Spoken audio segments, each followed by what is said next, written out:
Welcome! We're here to answer a question. Do domestic markets hold the key to eliminate deforestation from agro-supply chains?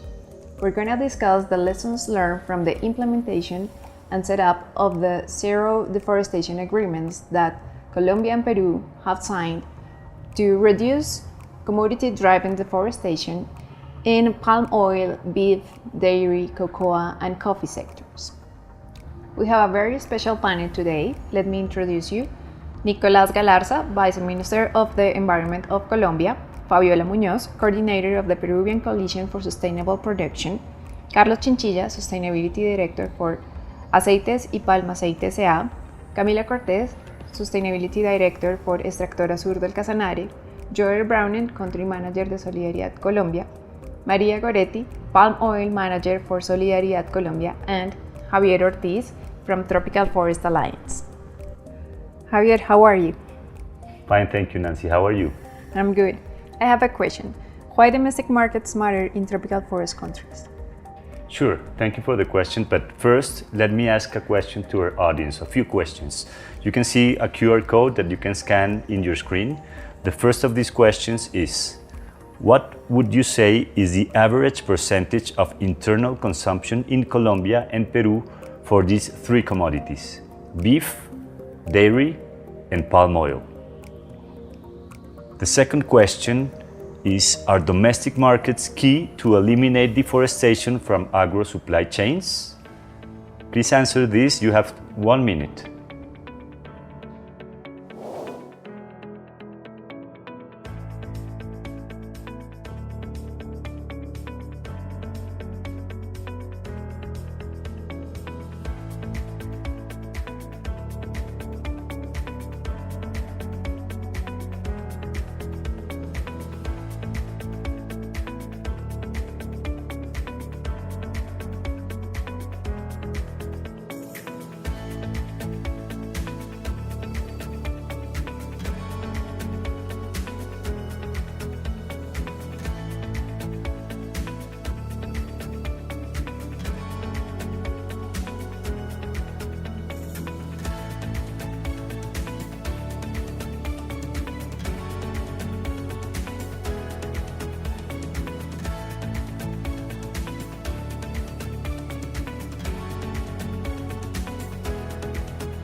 Let's see the results for the first question.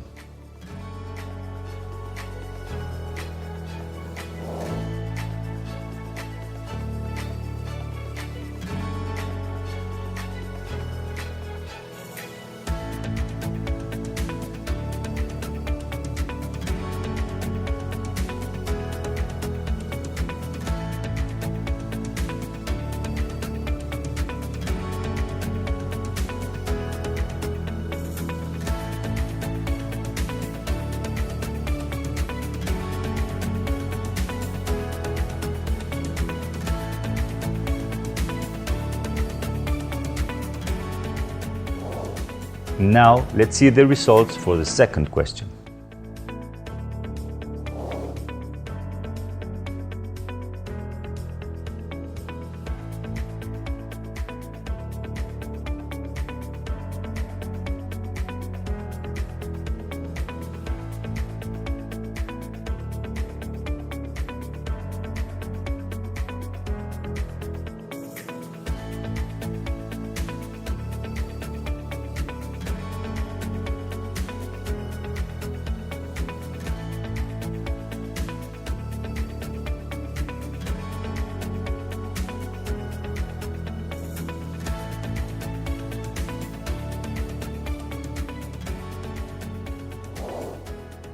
Well, after reviewing the answers to these questions, let's review some information about Colombia and Peru related with deforestation, domestic markets, and production of the main crops. Deforestation in Colombia accounts for about 200,000 hectares a year as an average for the last 10 years. Almost 60% of this deforestation happens in the Amazon region and is driven mostly by illegal mining, the production of illegal crops, cattle production, and other crops. In Colombia, we have about 28 million cattle that are produced in 34 million hectares. This sector produces about 26% of the total emissions of the agricultural sector. Beef production in Colombia is of closely to 605,000 tons a year, of which about 90% or more are consumed in the domestic market, and only 25,000 tons are exported each year. Dairy production in Colombia is of about 7,358,000 liters a year, and over 95% of this production is locally consumed by the domestic market, which means that exports are really marginal and imports are increasing. In the palm oil sector in Colombia, we have about 560,000 hectares with 1.5 million tons of oil produced each year. Almost 54% of this production stays for domestic consumption, which means we only export 46% of the total production. Palm oil is not really a sector that is responsible for deforestation. In a recent study made by the monitoring institution in Colombia, IDEAM, only 4,455 hectares were deforested from the period 2011 to 2017, which is about 0.4% of the total deforestation in the country. Now, let's check some numbers for Peru. Deforestation in Peru has been of about 150,000 hectares a year, but in 2020, it increased to about 200,000 hectares. It happens mostly in the Amazon region, linked to the production of illegal crops, to illegal mining, and to the production of palm oil, coffee, cocoa, and cattle. Cattle production is of about 9 million animals in total in the country, in 18 million hectares of pastures, accounting for 35.5% of the total emissions of the agricultural sector. In palm oil production, Peru occupies an area of about 77,000 hectares, with 300,000 tons produced each year. 90% of this production stays for domestic consumption. We have no available data on the responsibility of deforestation from the palm oil sector. So as we can see from this data, local demand or local consumption is very important in terms of achieving results in reducing deforestation from commodity production. Okay, so for Colombia and Peru, we have found that the zero deforestation agreements are the mechanism to commit the whole sector. So let's see how to set up these agreements. We have two experts with us today. We have Fabiola Muñoz from Peru. She was a former Minister of Agriculture and Environment, and now she coordinates the Coalition for Sustainable Production. Peru just signed first agreement in the cocoa sector. Now is in the process for the palm oil sector agreement. I would like to ask Fabiola, what would be a practical recommendation to get all the actors involved in these voluntary agreements? Hello, Nancy. Thank you so much for the opportunity. Yes, we have an agreement, and it's really a good opportunity to work together with all the actors. It's a deforestation in my country, Peru. It's a challenge. It's a huge challenge. And it's so difficult because in the country, the deforestation that we have is not the large scale. We have some samples of this, but the principal problem is the small scale, less than 5 hectares in different kind of products. And one of the challenges that we have is to organize the production, good practices, and work together with the different levels in the government, the national, the regional, the local government, and with the people.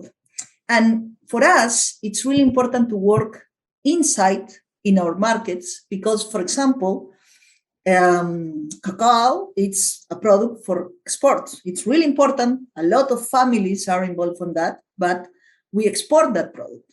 But in the case of oil palm, it's or palm oil, the market, it's locally. 100% of the market, it's local. For that reason, it's important to work not only in the relation of the market between the countries, it's really important to work with the producers and the governments. And the only way to do that is working together.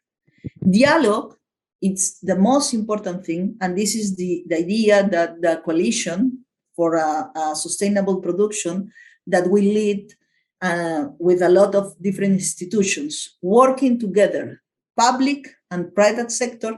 It's the only way to confront this challenge because climate change is not a problem, or deforestation is not a problem only for the Minister of Environment.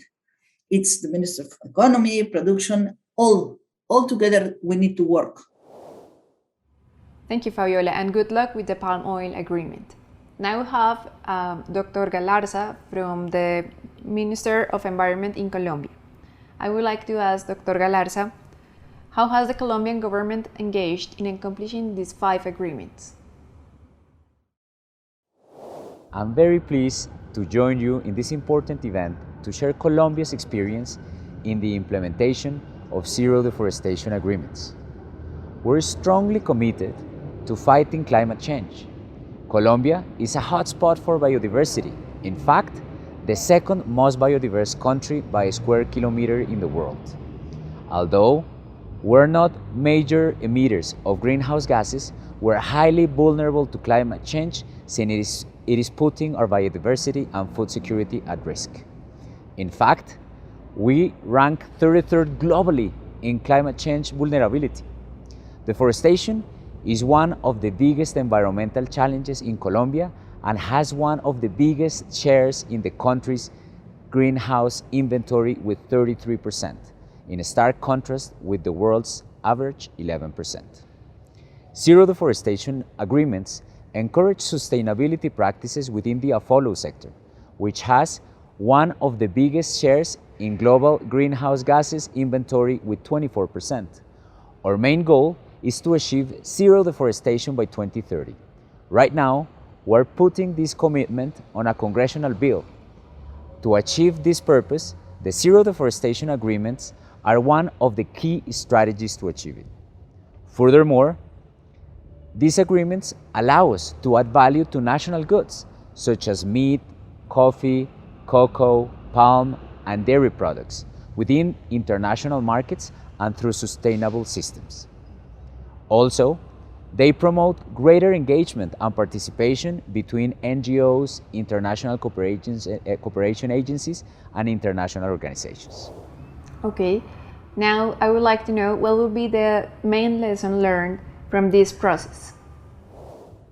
President Duque's goal was to sign and implement 5 zero deforestation agreements before the year 2022.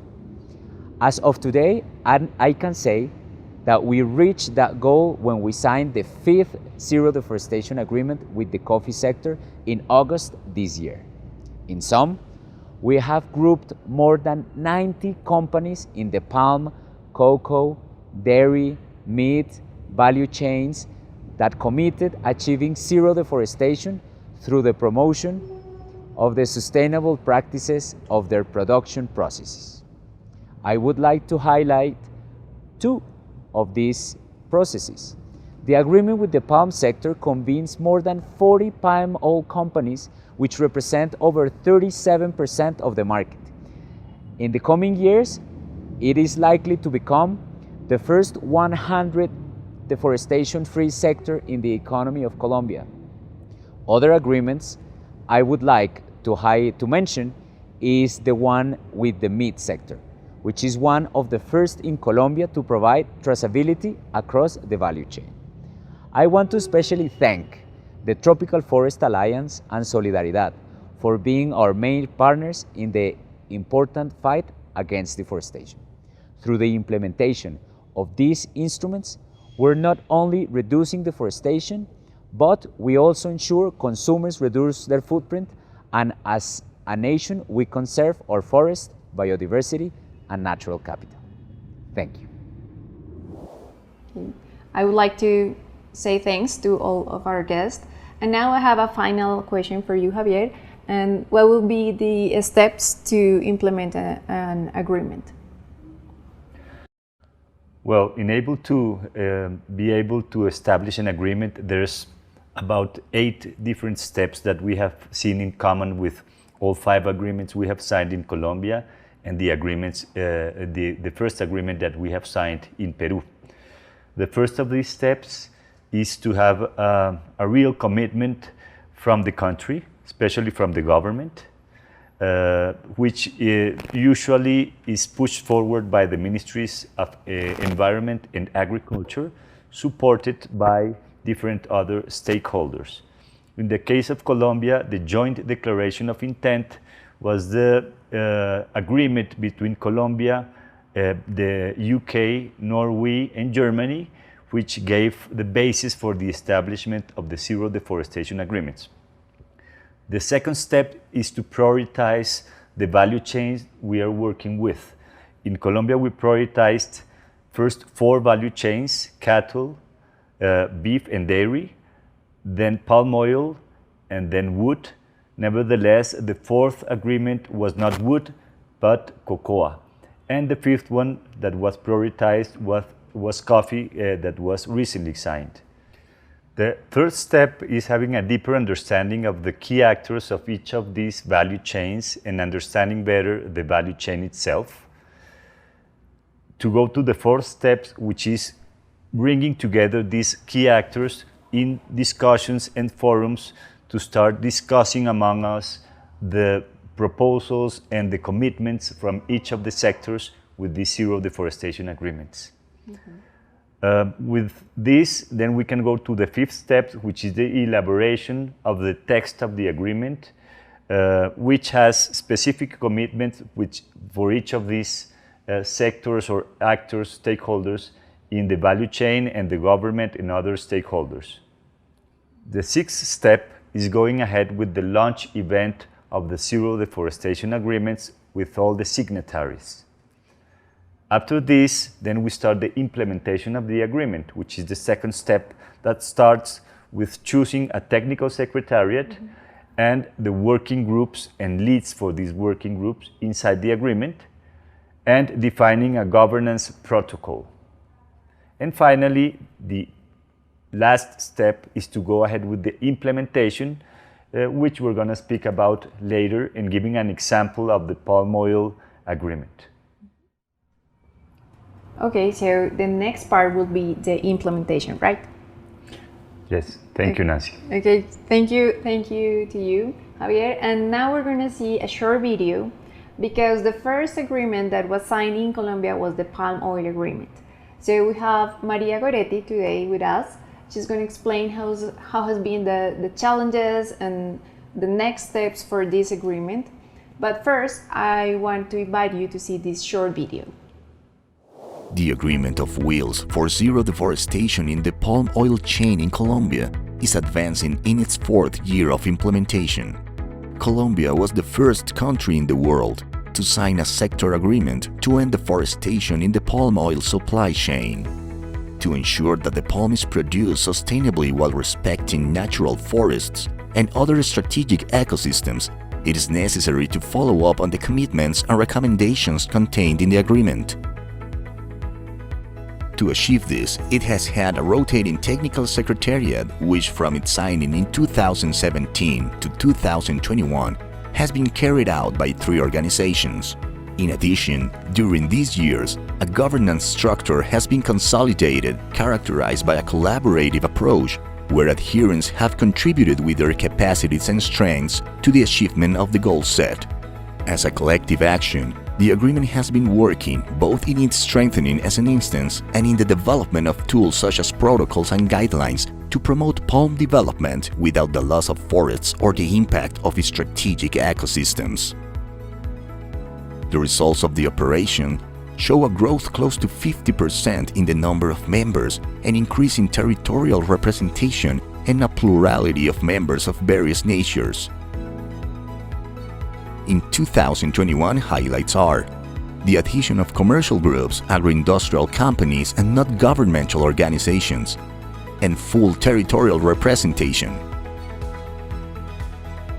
The adopted guidelines have eased the concretion of actions aimed at the maintenance and recovery of forests, such as establishment of a sustainability path, traceability and chain of custody manual, planning of new plantings and new lots with full standards compliance, field verification of plantations, geographical location of suppliers, use of tools such as Global Forest Watch and geomatics to survey the polygons of fresh fruit bunches providers, multi-temporal analysis for coverage change, conservation of strategic ecosystems, reforestation plans, incorporation of RSPO and ISCC criteria, high conservation value areas identification, considering existing international certification tools, IDEAM's forest and carbon monitoring system, the information system of Fede Palma and Senipalma, among others, it is possible to affirm that the joint work of this agreement will demonstrate that the production and supply chain of the signatory companies will be free from deforestation of natural forests within a set period. This has been possible thanks to the collaborative work and synergy with which the CDA has operated. Increase the signatories of the agreement. Seek that the entire supply chain of palm oil and its derivatives in the country be free from deforestation. Make Colombian palm oil differentiate itself in the international market as a socially responsible and environmentally friendly product. Although there are still challenges to be met, the Colombian palm oil chain is committed to zero deforestation and social and environmental responsibility.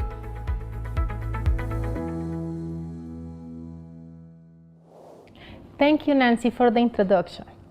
After the video, I would like to share with you the main insights of the Zero Deforestation Agreement for the palm oil supply chain. In 2017, Colombia was the first producer country to sign a Zero Deforestation Agreement for the palm oil supply chain.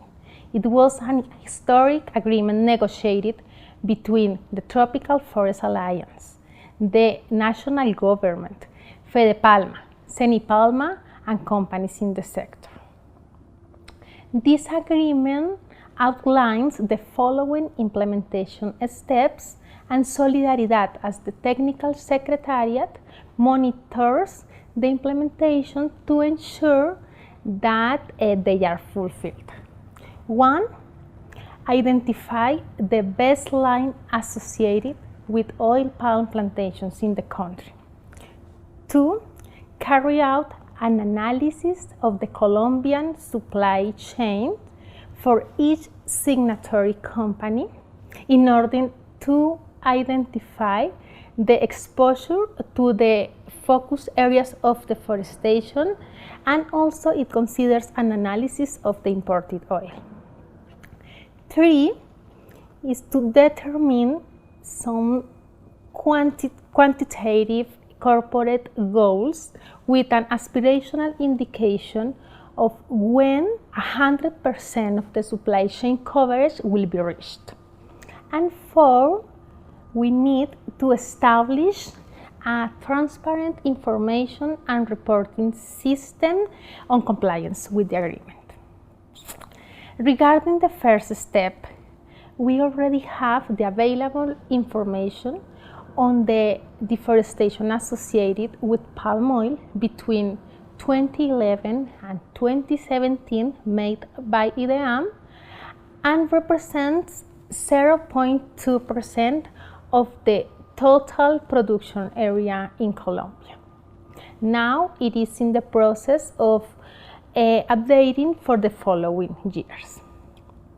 At the same time, with the members of the agreement, we have a group of support panels for the agri-industrial companies in order to guide the self-analysis process.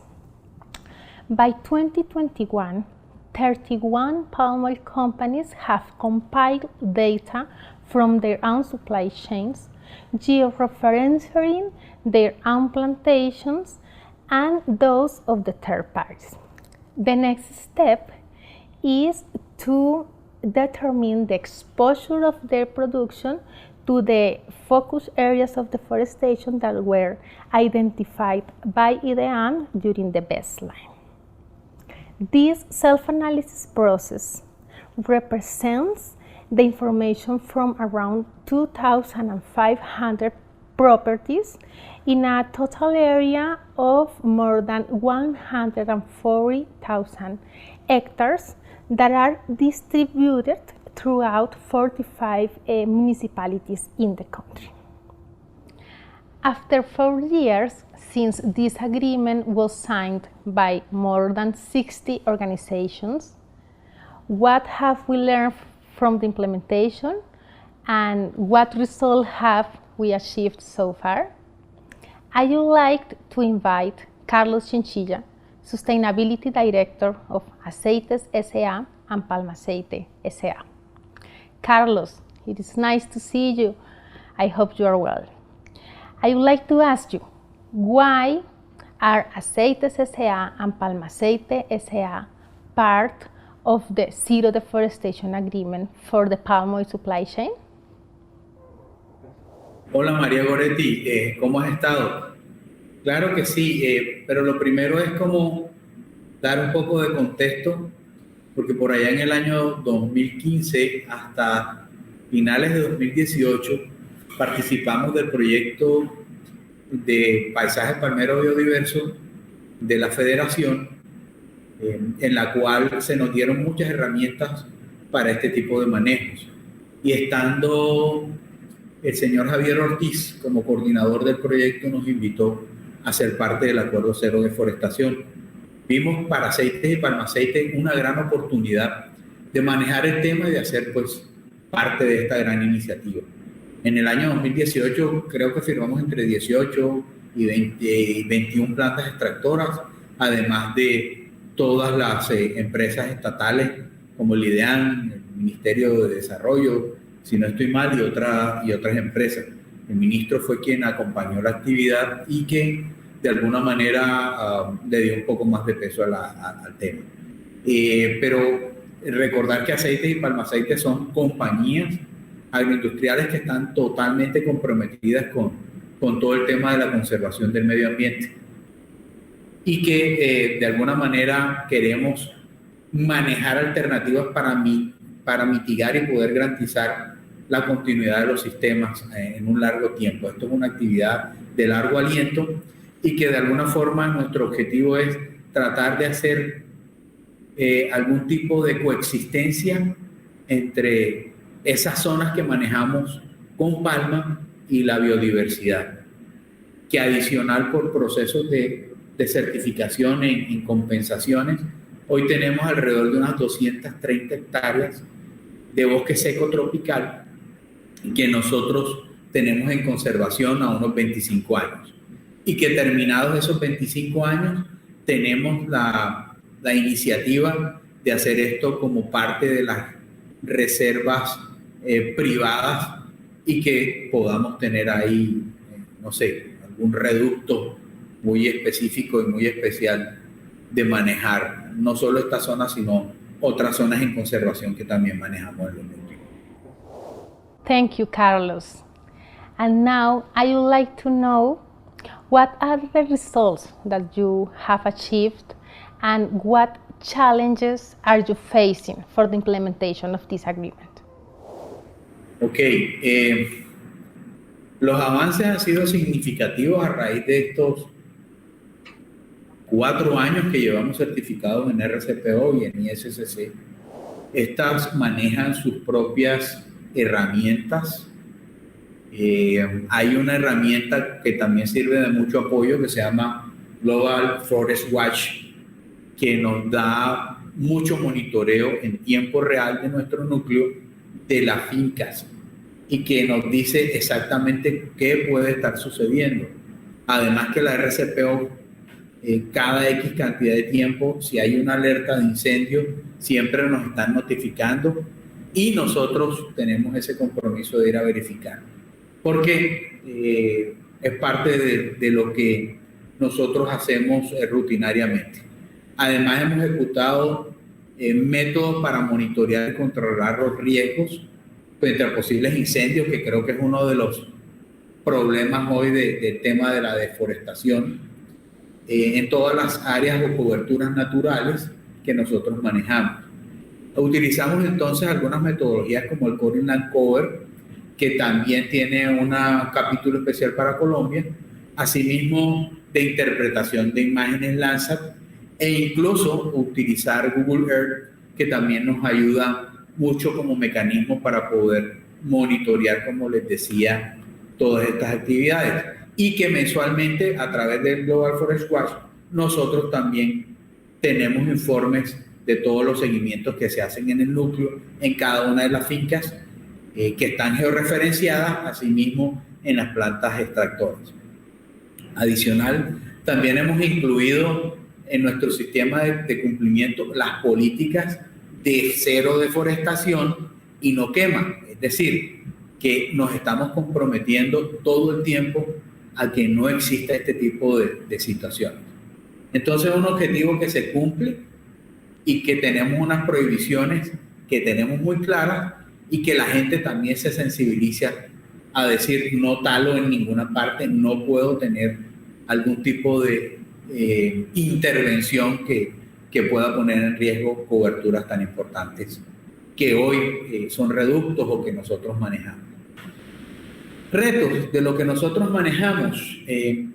Para mí muchas veces las juntas directivas que necesitan un poco más de tiempo para sensibilizarse y para hacer actividades,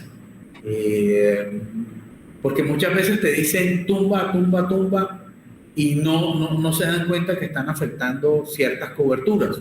Entonces creo que con ello fue una de las principales necesidades.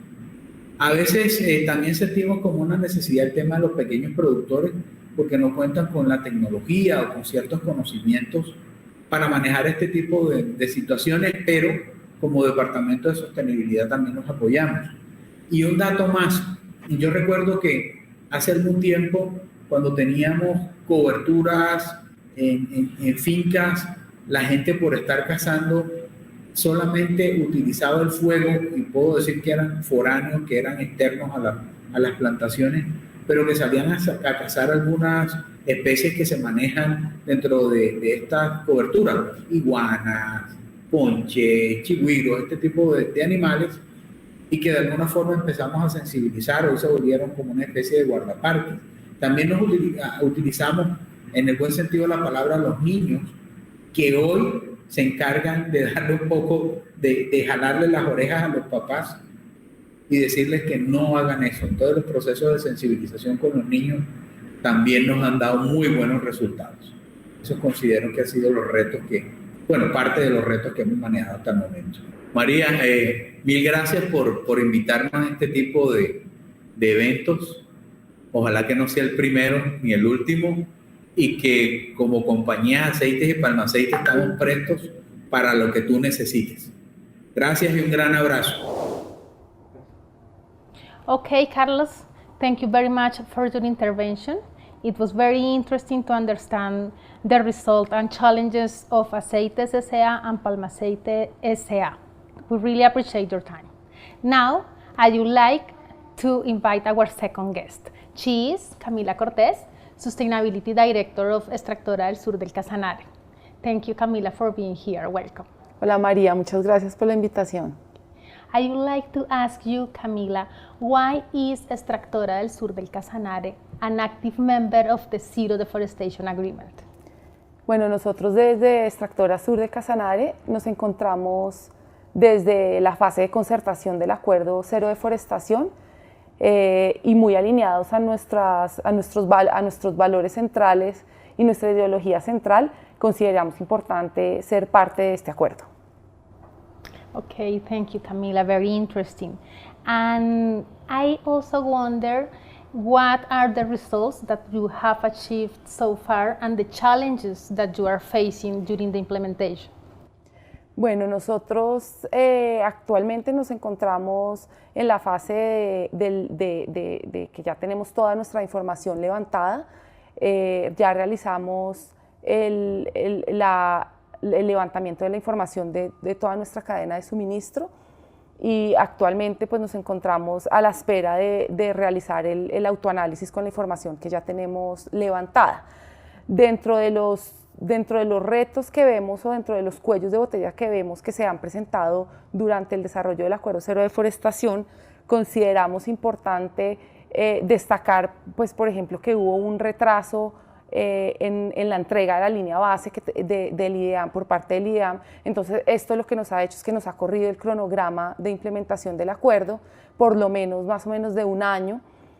No tenemos claridad en el mapa presentado por el IDEAM cómo debemos cruzar la información nuestra por la escala que se están presentando los mapas, y tampoco hay una claridad clara de cuáles van a ser los incentivos para los adherentes al acuerdo. Consideramos que deberíamos tener claro cuáles son los incentivos de parte del gobierno y de parte también de la comercialización del producto final dentro del Acuerdo Cero de Deforestación. Esto es lo que nosotros vemos que podrían llegar a ser como los desafíos que tenemos para el desarrollo del acuerdo. Thank you, Camila, for sharing your thoughts during this event. Definitely, this agreement reflects the commitment of the palm oil sector to demonstrate that producing sustainable palm oil in Colombia is possible free of deforestation.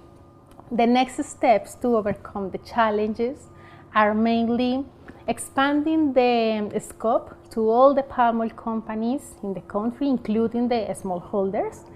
We also need to design some incentives to conserve the strategic ecosystem. It is also important to get satellite information more often than every year. And last but not least, to establish an interinstitutional support network for surveillance in the rural areas. For sure, the collaborative work will continue to be the key for these efforts and to demonstrate that the Colombian supply chain is free of deforestation. Thank you, Maria, for all this useful information. Now, to conclude, we have Brounen with us, and now I would like to ask again, do domestic markets hold the key to stop deforestation in supply chains? Well, thank you, Nancy, for this question. I think today we have learned about the context in tropical forest countries. We have learned about the setup of zero deforestation agreements in supply chains. We have heard about the experiences of different companies. My takeaway from what we have seen in the past years in domestic markets in tropical forest countries is that they play a crucial role in tackling this issue. Now, maybe to highlight that, focus on three different takeaways. The first one is demand. The second one is monitoring and traceability. The third one is finance. Okay, can you explain further? Yeah, of course. If we look, for example, at demand, there's demand for international demand for deforestation-free products. But we run the risk that if we don't work on demand in domestic markets for deforestation-free products, we run the risk that non-compliant production is being absorbed in these local markets. So there it's important to work together with these domestic companies, but also with governments in tropical forest countries to create demand for deforestation-free products and to help support them in expanding that segment of the market. The second is traceability and monitoring. If we look at monitoring of different supply chains that are at risk of being linked to deforestation, then it's important that we have good monitoring systems in place and traceability schemes. And what we've seen so far is that, especially with indirect suppliers, they pose a major risk, especially for international companies, of having, let's say, a link with deforestation. So if we want to basically bridge the gap between what is currently available in data of different supply chains, then we have to work as well with domestic market players as well, so that they also can complement that data to have, let's say, a full picture of what's going on, let's say, in these tropical forest countries. Mm-hmm. And then the third one is finance. There are currently a lot of finance schemes at global scale to avoid that companies are being linked to deforestation. And I think that should also be complemented to, let's say, finance schemes in domestic markets. So what I'm talking about is banks, local banks in these tropical forest countries that also have the capacity to monitor their portfolio of financial products if there is any link to deforestation. And this way we narrow down the risks that are associated with supply chains such as livestock, palm oil, with deforestation. So overall, I think domestic markets play a crucial role if we want to stop deforestation in the coming decade or decades. I think there's much work to be done in that respect. Okay, thank you very much.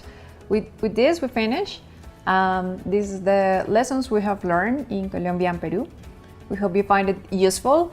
And this is all for today. Thank you very much for being here, and we hope to see you soon.